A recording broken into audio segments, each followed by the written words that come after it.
Good morning, everyone, and welcome back. My name is Don K. Preston. I am the president of Preterist Research Institute of Ardmore, Oklahoma. Pardon me. This is what I call my morning musings. Pardon me. Well, boy, it's been an exciting week so far. I'm sharing with you some of my thoughts on what's known as the already but the not yet of Scripture. Now, we've been sharing with you some ideas concerning resurrection, and we've just been touching a little bit on the related concept of the harvest. Harvest and resurrection go hand in hand. I would like to recommend for those who want to do more serious study on this topic of the already but the not yet of the harvest, pardon me, that you just simply spend a lot of time in Matthew. Matthew begins, of course, with John's declaration that the winnowing fork is already in the hand of Jesus. As I have pointed out, the winnowing fork was not an image of the beginning of harvest. It was, in fact, a mental image of the conclusion of the harvest. The winnowing fork was the instrument that after all the stalks had been gathered, had been cut down, brought into the threshing floor, then that winnowing fork was taken and tossed that stuff up into the air and allowed the wind to carry away the chaff and to leave the good grain.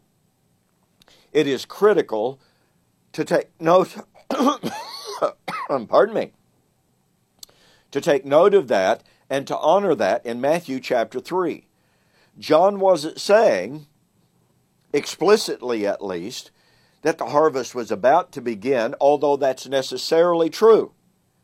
What he was saying is, the time for the consummation of the harvest, Jesus already has that winnowing fork in his hand. From Matthew chapter 3, all the way through the book of Matthew, we have continuing references and allusions to the harvest. We've already shared with you Matthew chapter 9. Pray therefore the Lord of harvest that he will send forth reapers. The harvest truly is plentiful, but the workers are few. Now, here's something that is critical to note. When would the harvest come? Well, only after the seed had been planted, placed in the ground, had time to germinate, to grow, and to bring forth its fruit. So what does Jesus do in Matthew 13? He tells us the parable of the wheat and the tares. A man went out and sowed the seed in his field. Time passed, the seed germinated and grew. Some brought up the wheat. And then the devil, the adversary, sowed wheat or sowed tares, and they grew up together until the end of the age. That is, until the time of the harvest.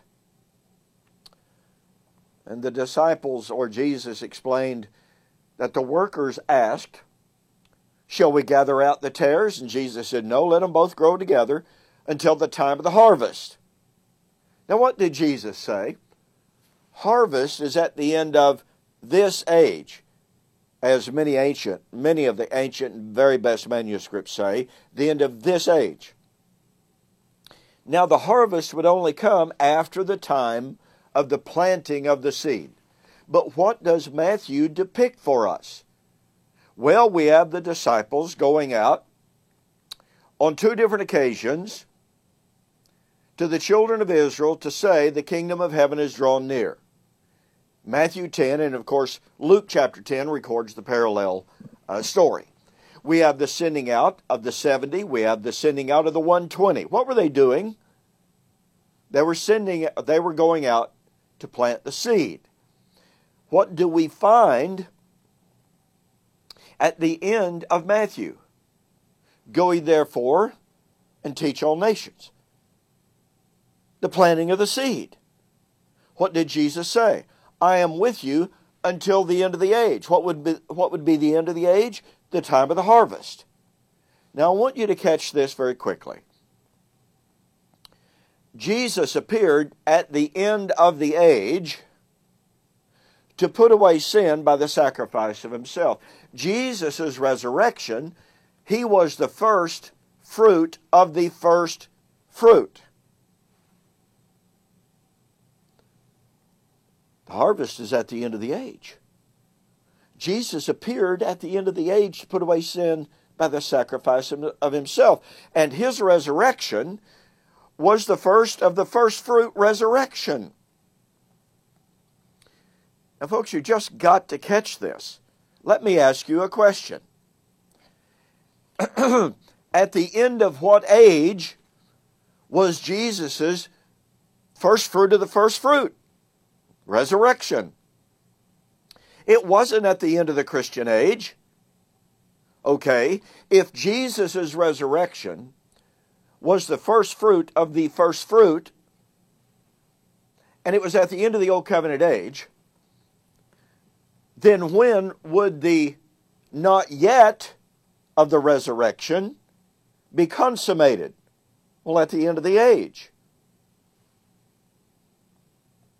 Are we supposed to believe that Jesus' first fruit of the first fruit resurrection was at the end of one age, but that the harvest of which he was the first fruit is not to take place until the end of another age? You see, folks, the very image of Christ being the first fruit demands that the harvest had begun. It is the already, but the not yet. And it was to occur at the end of what Jesus said was his this age. And Jesus's this age was not the Christian age. It was the old covenant age of Israel. It was that age that was about to be harvested. It was that age that was about to be judged.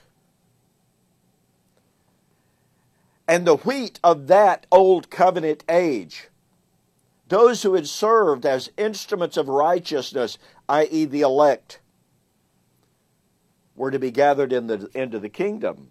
Matthew 13. And the instruments of unrighteousness, the tares of that old covenant world, were to be burned up. And as a result of that, the kingdom was then consummated and perfected. And from that point forward, this new covenant world, see, here's the old covenant world passing away, judged, harvested. From that point forward, the everlasting kingdom, established at that time, would be fully consummated, so that in the ages to come, God would show forth his wisdom in the body, that is to say, the church of the living God. Ephesians 2, 7 and following. But you see, we have to keep the first fruit and the harvest within the proper age, and we have to understand that the planting of the seed was during that last day's period of time. Well, there's more to it than that, but I don't have time this morning. But that planting of the seed was Matthew 24:14. This gospel of the kingdom must be preached into all the world as a witness to the nations. Then comes the end. What end? Time of the harvest. Boy, there's so much more to say on this. But we'll have just a few more words on the harvest, and then we'll move on to some other items about the already but the not yet of biblical eschatology. In the meantime, I have much, much more on this harvest motif in my book, Who is This Babylon? Go to my websites, www.eschatology.org, BibleProphecy.com. DonKPreston.com. Order the book, Who Is This Babylon? Mention that you saw the offer on Facebook or YouTube, and I'll pay your shipping. All right? I'll refund your shipping. Thanks for joining me for this morning's Morning Musings. We'll see you on the flip side.